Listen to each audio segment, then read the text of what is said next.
Kamusta naman kaya mga kabayan? Ako'y naririnig na naman at magpapakita na naman ako sa inyo ng masarap na lutong ito. Yan pork liempo, kambayado, yan ho, pork belly.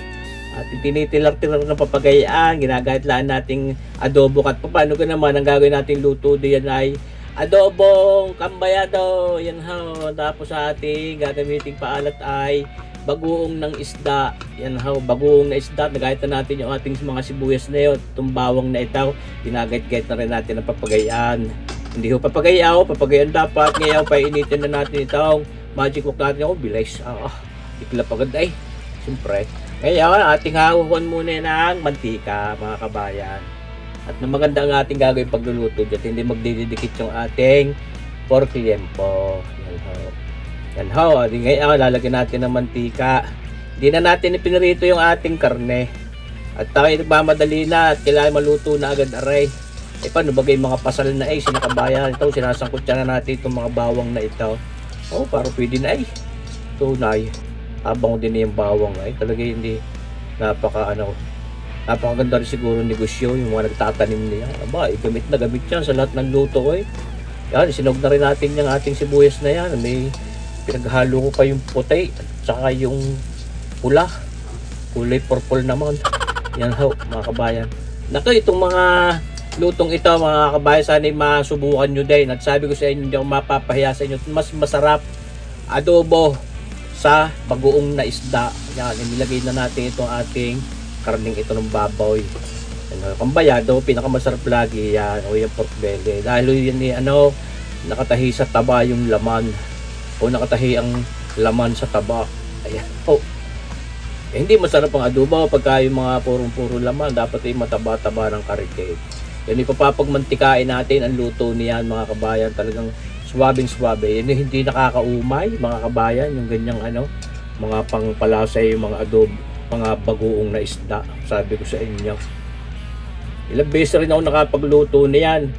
Ay talagang lagi nang sasabihin binagoongan daw bakit daw hindi alamang ng hindi yung bagoong na hipo ng ginagamit ko iba nga ho aray nga ho ay adobo sa bagoong na isda, hindi ho yung binagoongan. Dahil ang binagoongan ho ang ginagamit nga ay yung alamang o kaya yung bagoong na hipaw na hindi baga ho tunay naman. Magkaiba ho ang lutong aray. Yan ho. Ating sinasangkot siya lang papagayan niya. Ating kinukulog na lumambot. Yan, utay-utay na nang nakatas yung ating karne at lalagyan na natin itong paminta.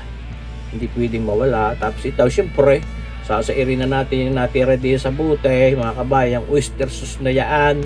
Tunay naman. Ayan ang ating pinakabitsin. Yan, pampalinamnam. Yung oyster sauce na yan. Sayang yan. Yan, mga kabayan. Nagwakas na ang buhay ng isang buting iyaw. Magbubukas na ulit ng bagaw pag nagluto ulit. Ayan, halo-haloin lang natin yung mga binabalik-balik. Siyempre, kinukulob natin, binubuklat, binabalik. Mahirap masunugan, mga kabayan. Hindi pa ho natin yung sinasabawan, mga kabayan. Natural na katas pa noong. Yan ang ating bagoong balayan payaan, mga kabayan. Napakasarap, napakabango din naman. Bagoong na isda, napakasarap po yan. Ating lalagay diyan sa padadaanin natin diyan sa laang iyan, sa strainer net nang hindi sumama yung mga pinagtinikan, yung mga latak-latak, mga kabayan. Yung pinakakatas ang kukuhanin natin. Mga 2 kutsara ho niyan ang ating ginamit, niyang ating bagoong na isdang iyan. Ating sinasalang papagayaan, iwan yung mga tinik. Tunay, nakakita ko rin naman yung paggagawa niyang bagoong. Lahat siya, masyama na lahat, mga pinagtinika, pinaguluhan, lahat na. Tunay kayo. Ikikasarap, sino kayo nakaka-imbento niyang bagoong na isda? Mas gusto ko yung kaysa sa alamang, kahit na gawin sa usawan ng mga mangga-mangga, mga kabayan. Ako'y naglalaway, sus barsipaw, tawaray. Naman ni kabayan si porprek. Talaga subukan ninyo, aray, adobong aray. Adobong liempo. Sa bagoong na isda. Yan, kinukulob natin at siyempre binubuklat. Yan, kita nyo ba kayo, utay-utay na nagmamantikayan mga kabayan. Nagre-reduce na rin yung sabaw natin iyan, ang karikate, pero yun babantuan natin. At nang sa gayon, mapalambot natin ang tugay. Dahil hindi ho maganda yan pagka makunat. Yan ho, kaya yan matagal-tagal din nating lulutuin, aangin natin. Kaya nga hindi ko na ipinrito muna yung liempo. Pwede rin namang hindi. Bakit gaho?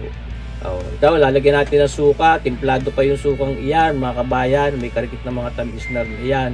Mga kabayan, may hanghang na din. Ayaw. Talaga namang diklapan niya. Ito, lalagyan din natin karikit na patamis. Isang kutsaritang brown sugar na putla ay nahulog sa hagdan. Kaya namutla. Sauce marsi po, mga kabayan. Sana na-appreciate po ninyo yung mga nanonood sa inyo, mga subscribers at viewers. Lagi ko tayo nag-upload ng video. Ngayon, bakasyon pa sa trabaho, si kabayan. Yan, mga kabayan. Malapit na rin sa katotohanan yan. Kaya ito, ating babantuan na ng tubig yan ng sabaw para lumambot ng tugay ang ating pork liempong iyan na tinatawag nating kambayado din at pork belly. Yun na, tunay kayo. Malapit-lapit na rin nga sa katotohanan. At habang yun kinukulog ko, gusto ko rin mag-shout out. Yan, kita nyo bagaho. Talaga namang halos nagmamanti-mantika na yan. Mga kabayan, kunti ko pang malimutan yan. Napasarap ako ng panunood ng tibay. Yung balikan ko, gayaan na lang sabaw. Pero pwede pa rin natin bantuan niya ng karike. Depende sa lambot. Titistingin din natin kung ayos na ang lambot niya, mga kabayan. So, smarsi po. Yo, kumuha tayo ng isang piraso. At yan ating pinagmamantika na ngayon yung ating adobong kambayado sa bagoong na isda. Ayan, mga kabayan. Habang pinakikita ko sa inyo, kita nyo baga, nag-aayayan sarap. Gusto ko batiin si papaselo si kabayang Elmar Dumalag. Tsaka pati daw yung kanyang mga kaibigan, mga kumpare, sina Joseph Balbuena, sina Bernie Larga, at si Romeo Angeles. Shoutout sa inyo, mga kabayan. Ayan ho. Kita nyo ba ito, mga kabayan, nag-aayayan sarap. Itong ating adobong liempo sa bagoong na isda. Subukan ninyo, mga kabayan, hindi ako mapapahiya sa inyo. Napakasarap. Sauce marsi po. Ayan, tunay kayo naman. Pinadagdagan ni Commander Mamilisan ng karikit na sabaw daw at may naihapla sa kanin. Pero ayos na hui yan. Tunay namang. Ay, kita nyo baga ho, mga kabayan, yan. Itong ating napakasarap na lutong ito. Sabi ko sa inyo, subukan ninyo. Napakasarap. Nag-aayayan sarap. Kita nyo baga iyan. Shoutout din kay kabayang Sofia Loteri po na taga Binangonan, Rizal.